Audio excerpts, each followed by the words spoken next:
Marketplace is supported by JLL, providing predictive intelligence to identify real estate market shifts and trends. JLL.com. JLL, see a brighter way. On the program today, we got corporate debt, we've got economic data, the soft kind, and then we're going to go shopping. From American Public Media, this is Marketplace.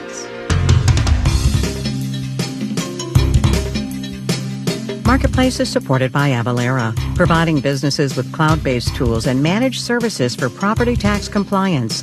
From filing returns to tracking assessments, Avalara can help. Learn more at avalara.com/property tax.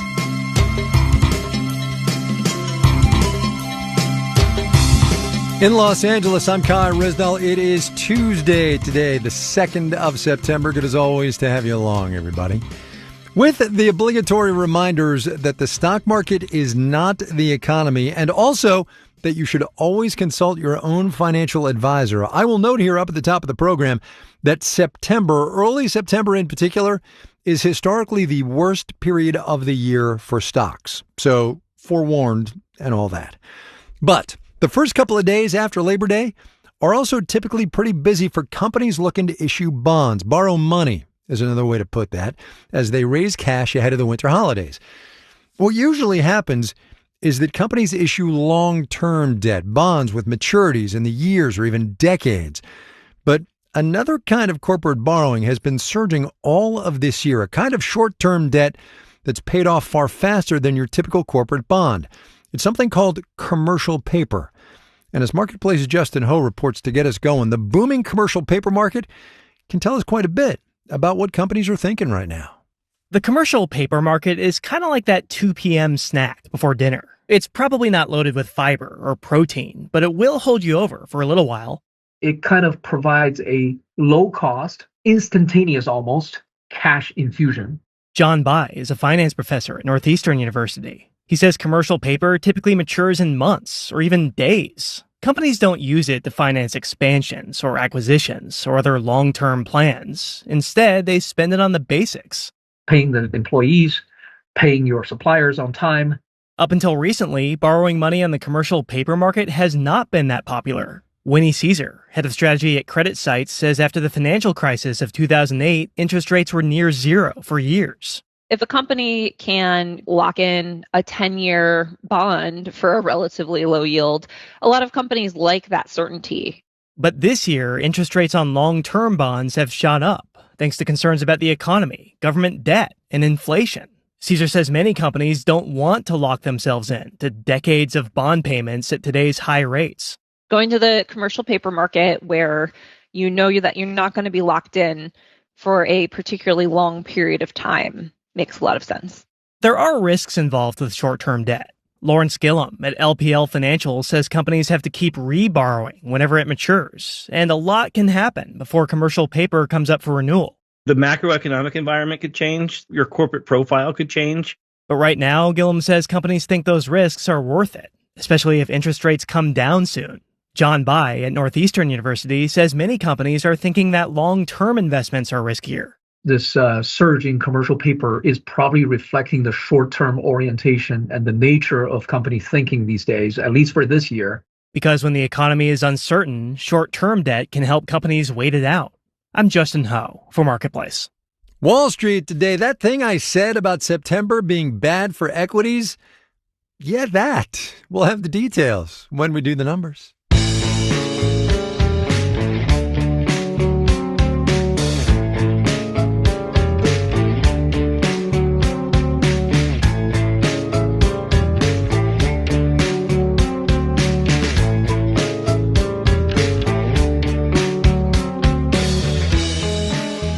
The government of the United States is very, very, very interested in computer chips.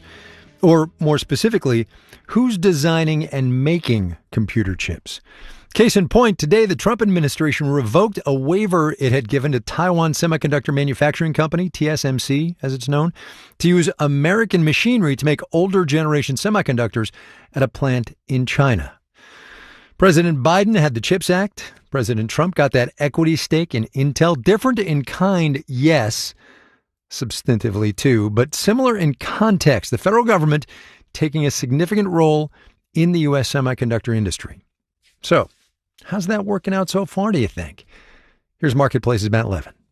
So pretty much all the most advanced computer chips in the world, the kind that power cutting-edge AI technology like ChatGPT, all those are made in Taiwan by the Taiwan Semiconductor Manufacturing Company, aka TSMC. With Taiwan's very existence being something of a sore spot for China, that's a problem.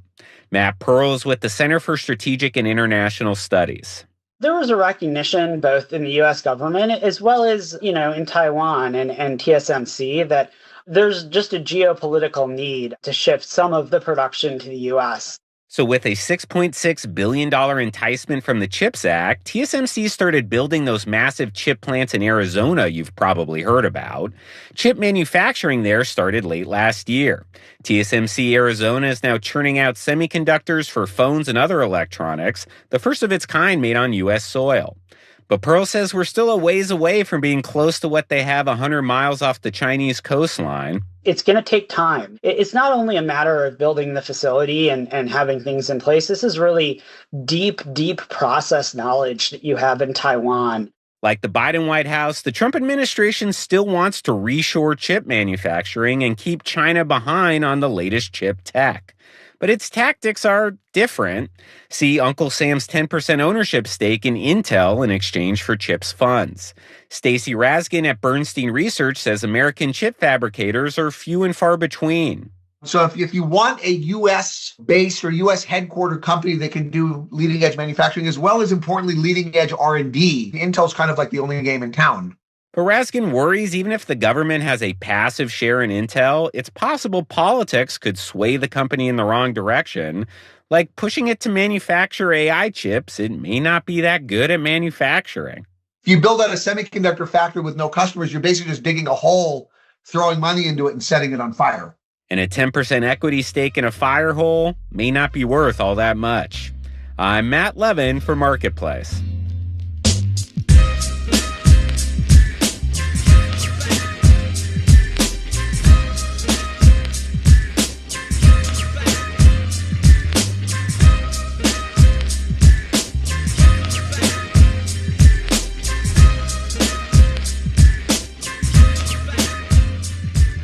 Let's talk data here for a second. The soft kind, not the hard kind you think of when you hear me talk about the Bureau of Labor Statistics, for instance.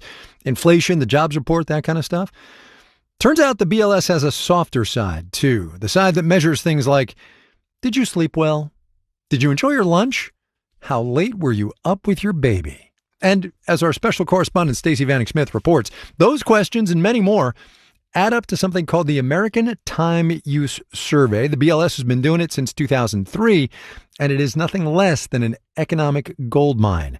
Here's Stacey. The other day, economist Allison Schrager and I decided to contribute to the economy. We're on the High Line, a famed park in New York City's West Side. And we are just leisurely hanging out. We are leisuring. Economic leisuring. This is wonderful, but we're not contributing to the economy that I can see. There could be positive externalities to how you spend your leisure time. Positive externalities is economist speak for good things that come from walking in the park. Schrager says economists care a lot about this. I love the Time Use Survey. Economists try to measure utility or how happy people are. How happy am I? You're walking people through a day from 4 a.m. until 4 a.m. the next day. A lot of those hours are sleep. This is economist Michael Horrigan, one of the architects of the American Time Use Survey. He says not only does he want to measure how happy I am, but also when I felt happy. The Time Use Survey comes out once a year, but thousands of people take it every month, starting with... What was your first activity? I got up and I made breakfast. And then for each activity, how long did it take place? I ate breakfast for 45 minutes? Right. So 6:45 a.m., made coffee with milk, drank it while doom scrolling, and soft boiling an egg for 7 minutes. This is exactly the kind of information that Horrigan wanted after decades at the BLS, overseeing the jobs data and inflation reports. That's because the Time Use Survey can help economists understand these numbers more deeply. And the Time Use Survey goes deep. Between 3 and 4 p.m. yesterday, you said you were walking the High Line in New York City. Yeah. Please use the scale of from 0 to 6. How happy did you feel during this time? A 6, for sure. It was so nice. How do you feel while doing different activities? This is from the wellness section of the survey. Pain. How much pain did you feel during this time? From 0 to 6. This is emotional pain, right? Because I did have a blister on my sandal. It's any kind of pain at all. Any kind of pain. Okay, well, then we're going to say a 1. Okay. It's minor. From bliss to blisters, there is a lot economists learn from this data. It's about how we live in the economy. For example, if your job is making you frustrated and stressed, consider a different field. Jobs in agriculture, logging, and forestry ranked the highest on happiness and meaningfulness and the lowest on stress. The survey can also help illuminate the economic trade-offs we make. Take, for example, the role of women in the labor force. Who's doing the housework? Let's say we have a traditional husband-wife. What is that division of labor? And what does that mean in terms of an opportunity cost? Do you observe lower work hours by the people who are doing more household production, for example? Do you observe lower wages? Childcare is one of the hottest topics in the survey. For example, if companies are desperate for workers and the survey shows people are staying out of the workforce to care for their children, company owners could provide childcare, or a city could put policies in place that encourage the creation of daycares. Well, we are on our leisure activity on the High Line, which was not supposed to cost any money, but I am getting a caffeine headache. Or as an economist might call it, a positive economic externality, aka there is a coffee cart in my future. The future of the time use survey? Very much in question, says Horrigan. He's worried the survey will be scrapped amidst all the budget cuts and data questions at the BLS. Could I get a cold brew, please? $7.59. No free leisure. That's right. The Consumer Price Index did just report that coffee prices are up 14% over last year, not to mention a 50% tariff on imports from Brazil. Not loving the outlook for my pain index. Feeling happier, drinking coffee on the High Line in New York, I'm Stacey Vanek Smith for Marketplace.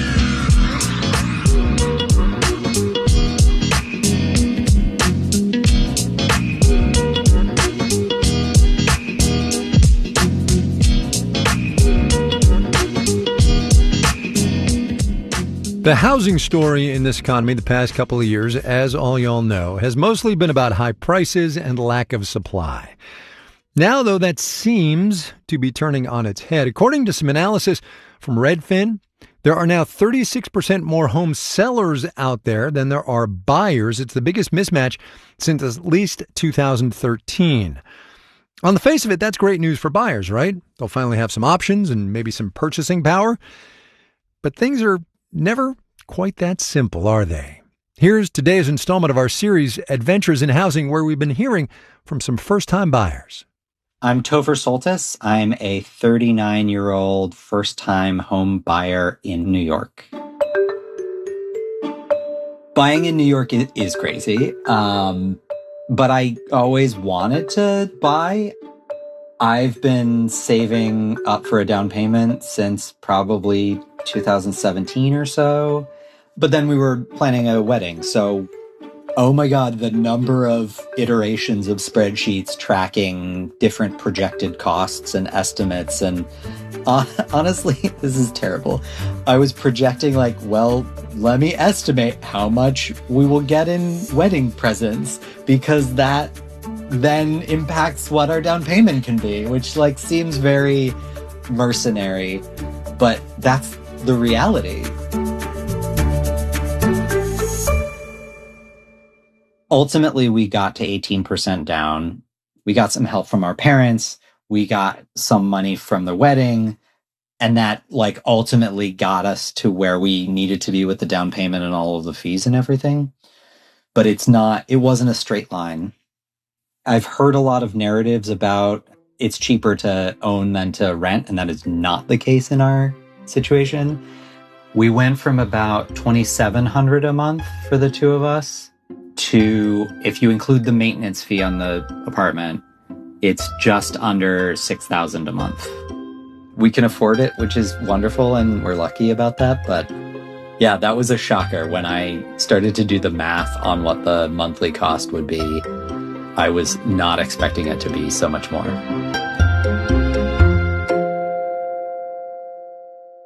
Getting the keys was pretty great. It wasn't an end, but it was an important milestone. I feel like the end will be when the guest room is ready to have our first guest. And we're not done unpacking, and we need to buy some furniture and get rid of some other furniture and figure out where everything goes. We've been showing people pictures of the listing rather than pictures of the actual place we live, just because it's so like far from ready. So it doesn't feel settled, but it feels like progress. Topher Soltis in New York. Whether you are in your starter home or you're in the one that's gonna be forever, tell us about it, because this series does not work without you. Marketplace.org/adventures in housing.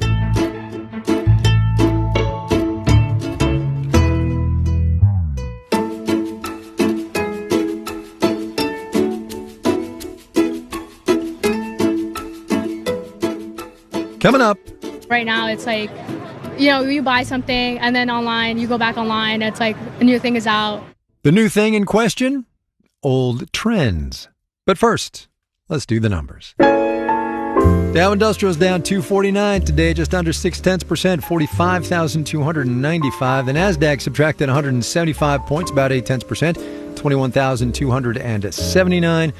The S&P 500 down 44.7%, 64,15. As was rumored and then reported last week, Kraft and Heinz are getting a divorce after a decade together. The matchmaker who put them together, that'd be Warren Buffett, told CNBC he's disappointed that marriage is coming undone. Wall Street seemed to agree. Shares in Kraft Heinz gave up 7% today. Bond prices fell. When that happens, the yield goes up. The 10-year T-note stands at 4.27% today. You're listening to Marketplace.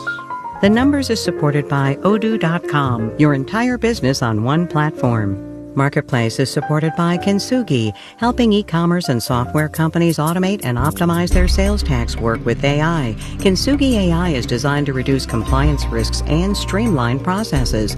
More at trykintsugi.com.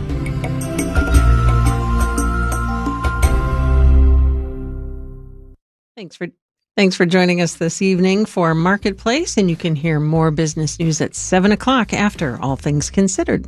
WBEZ is supported by the Abraham Lincoln Presidential Library and Museum, telling Illinois stories from Abraham Lincoln to sculptor Richard Hunt. The exhibition Freedom in Form is on view now at the Loyola University Museum of Art. Coming up after Marketplace, we're going to get back to All Things Considered. We're going to break down the data on who has been arrested in Washington, D.C., what they're charged with in that city since President Trump federalized the D.C. police force. We'll talk more about that when All Things Considered resumes at 5 o'clock. Sunny and very warm at 77 degrees. We could see some rain tomorrow, heavy rain at that. This is Marketplace. I'm Kai Ryssdal. The macroeconomic phrase of the day today is resource dominance. It's up at the top of our vocabulary list because China and Russia and India have been getting quite a bit chummier here in this second Trump era. Beijing and Moscow are doing a deal that could wind up with a huge natural gas pipeline between the two countries. India has been buying and continues to buy Russian oil at quite a discount, it should be said, President Trump's tariffs notwithstanding. Marketplace's Elizabeth Trovall explains what's going on. The Russian invasion of Ukraine started an important global divide in oil and gas markets, says Eurasia Group's Gregory Brew. Due to sanctions and the G7 price cap, Russian crude has been moved into a number of markets, the largest, of course, being India, China. President Trump's tariffs on India were meant to cut them off from Russian crude. That hasn't really happened yet. Consider the recent meeting with leaders of India, Russia, and China. The relationship with Russia is, if anything, getting warmer. And the possibility of a new China-Russia natural gas pipeline shows China is prioritizing energy security, given tensions with the U.S., says Columbia University's Tatiana Mitrova. It actually makes China the key player in the global gas market. China is a top importer of liquefied natural gas, or LNG, that comes in on ships. A pipeline from Russia would give China flexibility. It allows China to buy cheap Russian gas when the prices on LNG are higher, and switching to the other suppliers in the periods of low prices. It has this leverage on pricing and volumes in the gas markets. It's a great card for Xi Jinping to play. Jim Crane is with Rice University. These souring U.S.-China trade relations could actually blow back onto the U.S. and onto some of President Trump's buddies in the U.S. shale patch, right? It raises questions about the Chinese market for U.S. LNG. It all feels a little Cold War-ish, says Colin Hendricks with the Peterson Institute for International Economics. The ultimate effect that this is having on kind of global oil and gas markets is it's creating this kind of interesting bifurcated market. You have a Western market supplied by the U.S. and other producers, he says, and a Eurasian bloc supplied by Russia. I'm Elizabeth Troval for Marketplace.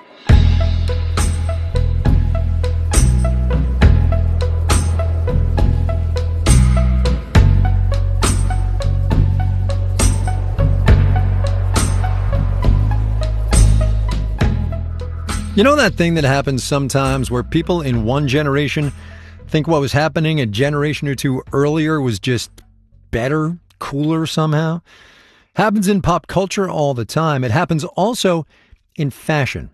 Case in point, Gen Z and the Y2K era. Low-rise jeans, wired headphones, bucket hats, I could go on. Plenty of companies are successfully riding that wave. Bath & Body Works is expanding to more than 600 college campus stores. Abercrombie & Fitch just raised its outlook for the second quarter in a row. But just because you're a millennial brand that thrived selling this stuff 20-ish years ago doesn't necessarily mean you're going to have success selling it to Gen Z. Claire's, the accessory chain for tweens, is in bankruptcy, plans to close hundreds of stores. Forever 21, same boat. So with millennials aging out of a coveted advertising demographic and Gen Z aging in, now's kind of a make-or-break moment for retailers that defined the 90s and early aughts. Marketplace's Kristen Schwab has this look at Y2K brand nostalgia. There's a stretch of New York City's Soho neighborhood that's become a paradise for young shoppers. Angela Jing, who's 22, is out browsing with a friend. I just go to the same 5 stores, I feel like. Newer clothing stores like Princess Polly, and older ones like PacSun, which in my day was known for graphic tees and flip-flops. Styles, I'm told, are in again. Can I name some brands and you can tell me if they're in or out right now? Abercrombie. I think it's in. I started getting my going out tops from there. Hearing the phrase going out tops makes my eyes go wide. For millennials, it meant any strappy sequin something you'd wear to the bar. This year, searches on Google for going out tops hit an all-time high. I keep the game going with another set of shoppers, Melanie Marin and Miguel Romero, who are 20 and 21. American Eagle. Out. Definitely out, especially with their new marketing stuff that they try to pull. Out. Romero's talking about the controversial Sydney Sweeney Has Good Jeans ad. I ask about a brand that feels American Eagle adjacent. Hollister? I think that's in. It's in. They just did a new drop where it was the throwbacks to 2010s Hollister collection drops. We're talking baby doll tops, embroidered jeans, and fleece shorts that say words like surf across the butt. Very similar to a pair I owned as a teen, despite living in Minnesota, where there is definitely no surfing. And look, it's always been true that in fashion and culture, everything old is new again. But Corey C. Miller, a professor at Wright State University who studies Gen Z, says something about how this group longs for the past is different. We're calling them the throwback generation in so many ways. There's this sense of nostalgia for a simpler, less stressful time. A time when politics, advertising, and technology weren't all consuming and overwhelming. C. Miller thinks this is why young people are going low tech. They're gathering on Pinterest. More than half of the app's users are Gen Z. And they're buying Walkman and digital cameras. Those types of gadgets, in some ways, are symbolic of that nostalgia of those times of simplicity. Gen Zers were born between the mid-1990s and early 2010s, which means they're sentimental about an era they didn't really experience. Andrew Roth is CEO of DCDX, a Gen Z research firm that's worked with brands like Chipotle, Crocs, and Simon Malls. He says for brands trying to tap into this nostalgia, just regurgitating Y2K trends isn't enough. If you're in a spot where you need to find and chase that, then you're probably already behind and missing the mark somewhere. Roth says that strategy results in everything looking and feeling the same. What also doesn't work are ads that feel like stunts. Social media has made Gen Z weary of cheap grabs for attention. So what is a successful take on nostalgia? Roth points to Gap's new Better in Denim campaign featuring the girl group Cat's Eye. The ad is set to a very millennial song, Milkshake by Khalees, which came out in 2003. My milkshake brings all the boys to the yard and their life is better than yours, damn right. The 90-second video is a callback to those old Gap khaki ads. All dance, no talk, taped on a plain white set. It feels old, but new. A TikTokified version of 90s Gap. What they've done well is blend a mix of novelty and nostalgia. I think the brands that balance that well, they understand who they are and where they're trying to go. It's a tall task these days. With social media, fads move so fast that microtrends is now a Gen Z term. Melanie Marin, the young shopper in Soho, says it's kind of exhausting. You know, right now it's like, you know, you buy something and then online, you go back online, it's like a new thing is out. So it's like, I think it definitely does feel like faster now.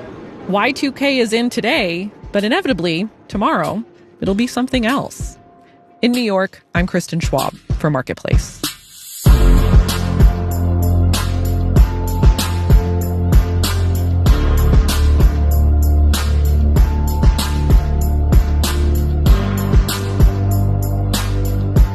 Marketplace is supported by Odoo, dedicated to providing software designed to scale with businesses. Odoo's programs for manufacturing, accounting, and more aim to provide building blocks for creating a custom software suite. Odoo, what businesses need.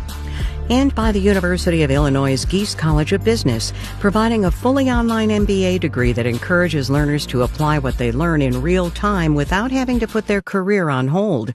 OnlineMBA.illinois.edu. This final note on the way out today, in which we're going to give you a couple of seconds to lower the volume if the kids are around. I'll count it out here. 1001, 1002. All right, here we go. I'm sorry, Virginia. There may not be a Santa Claus this year. Saw this in the Wall Street Journal that shipping rates from China to the U.S. West Coast are off 68%. 68% since June. Tariff chaos, related economic uncertainty. You all know the drill as well as I do. Companies keeping their powder dry, not shipping things until they get some clarity. The catch, of course, is that this is when all that holiday stuff would ordinarily be on the water. Jordan Manji, Sunil Maharaj, Janet Wynn, Olga Oxman, Virginia K. Smith, and Tony Wagner are the digital team. And I'm Kai Risdall. We will see you tomorrow, everybody.